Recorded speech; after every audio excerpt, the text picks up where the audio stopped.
And now we move on to the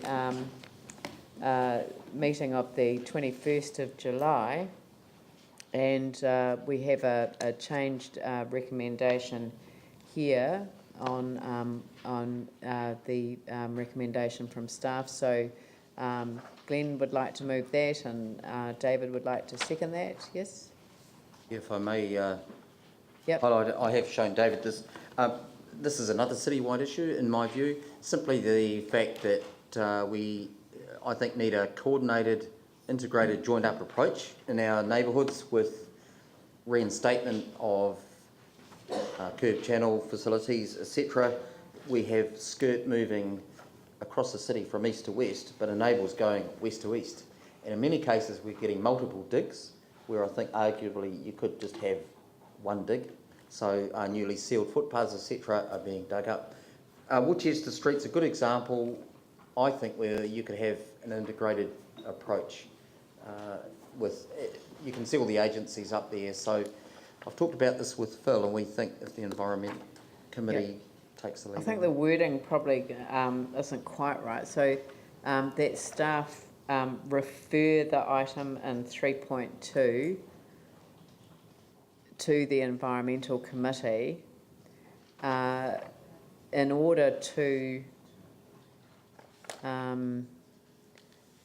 consider the responsibility. So we're getting them to consider the issue and then report back to the council, because they will do that as a matter of course. Yes, so consider my main point is to figure out, it's probably I mean, this is the issue that Councillor Johansson has raised like a squillion times since we've been here, and this is a very classic example, and I will recognise Councillor Johansson, not surprisingly. So we've set up a working group to look at this, because this is happening with our cycleways, it's happening with our master plans, it's not happening with our cycleways, it's not happening with our master plans, it's not happening with accessible transport in the central city, and it's not happening with local desires and local parts of community boards areas. So there's a working group that's been set up. I have raised with the Chief Executive just to find out who's driving that, when we're going to meet. This is incredibly important and urgent because we're wasting money that we don't have, and we need to start getting this synergy. Now, I mean, I've been reassured repeatedly that there is alignment happening between these processes, but actually what I think we need to do is actually get a level of oversight at a governance level around the details so we can actually be confident that it is happening, and that requires getting a lot of information from staff, which I've again asked for in the past.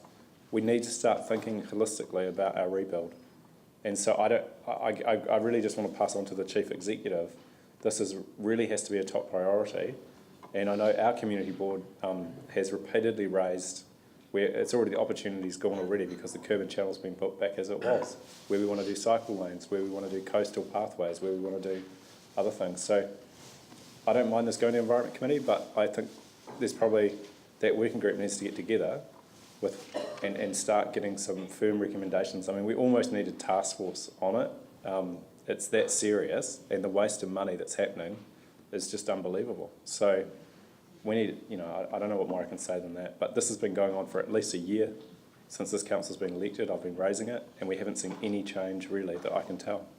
Yeah, I think that where we've got slowed down, well, not slowed down, but where we are on different tracks with Skirt is that there is and has been really from shortly after the time that we were elected, an optimisation process going on that hasn't really been visible at a governance level. So that is what we're seeking to address with the horizontal infrastructure oversight group. So Phil? I certainly understand Councillor Johansson's concerns, and I think this recommendation should start to address that, and so it will tie in with the work of that HIG working party. If I may, just the other outstanding aspect of this is the Auditor General's report into Skirt, which is quite critical of Sarah not having a strategic overview of the wider city's strategic infrastructure repair. So, and given that Sarah and NZTA are some key partners in this, I almost wonder whether we need to be setting up some sort of communication to them, asking what their response to that Auditor General report has been and how we can actually come up with a coordinated strategic approach. I mean, that Auditor General's report was almost, I think, a year old, maybe even a little bit longer, and it is pretty telling in what's not happening correctly. All right, so I'll put the resolution. All those in favour say aye. Those opposed say no. That's carried.